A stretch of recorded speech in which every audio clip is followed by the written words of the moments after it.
Telangana state حج committee کے chairman سید غلام افضل بیابانی خسرو پاشا نے تلنگانہ ریاست کے مسلمانوں سے اپیل کی ہے کہ وہ وقف ترمیمی ایکٹ بل 2024 پر مسلم پرسنل لا بورڈ کے ذریعے دیے گئے اسکینر QR کوڈ پر اپنی ریمارکس ڈرا نہ کریں۔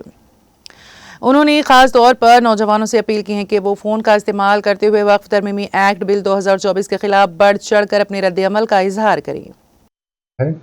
جو مسلمانوں کے لیے خاص طور پر ہماری جو وقف جائیدادیں ہیں، جیسا اس میں مساجد ہیں، درگاہیں ہیں، قبرستان ہیں، عیدگاہیں ہیں، خانقاہیں ہیں،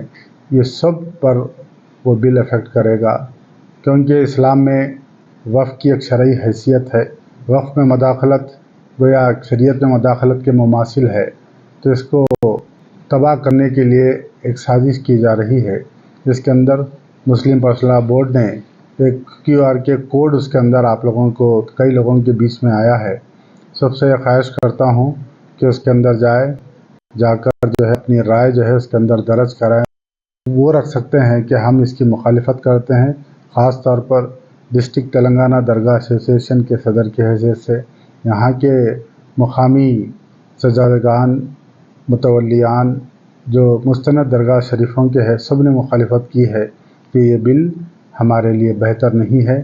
ہمارے وقف کی جائیدادوں کو تباہ کرنے کے لیے بل آئی ہے۔ اس کی خود حکومت تلنگانہ کی طرف سے بھی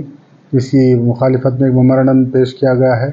انجمن سجادگان کی طرف سے بھی آلریڈی ایک میمورنڈم پارلیمنٹری کمیٹی کو پیش کیا گیا ہے، اور عوام الناس سے خواہش کی جاتی ہے کہ اس کے اندر آگے بڑھ کر QR کی کوڈ پر اپنی رائے اس پہ درج کرائیں، تاکہ وہاں پر ہماری اکثریت ثابت ہو۔ اس کو عام آدمی کو نہیں معلوم ہے کہ اس کے اندر کیا ہو رہا ہے۔ میں تمام مسجد کمیٹیوں کے صدور سے، تمام مدرسوں کے ذمہ داروں سے، تمام جماعت کے ذمہ داروں سے، اور تمام مسالک کے ذمہ داروں سے، اور جو بھی تنظیمیں چلاتے ہیں وہ میر محلہ، جو بھی مسلم سیاسی غیر سیاسی جو بھی قائدین جو ملی مسائلوں میں آگے آتے ہیں، ماشاءاللہ بہت سے لوگ آگے آئے ہیں، اور اس میں آگے بڑھنے کی ضرورت ہے، کیونکہ وقت کم ہے، صرف 3 دن باقی رہ چکے ہیں۔ ایک جمعہ ہم کو مل رہا ہے، اس جمعے کے اندر اعلان ہو کہ ہر نوجوان بچے کے ہاتھ میں فون ہے، ہر بچے کے ہاتھ میں فون ہے، بچوں کو یہ نہیں معلوم ہے کہ وقف کیا ہے، بچوں کو یہ نہیں معلوم ہے کہ بل میں کیا ہونے جا رہا ہے۔ یہ بات کو لائیں، وہ نوجوانوں کو سمجھائیں،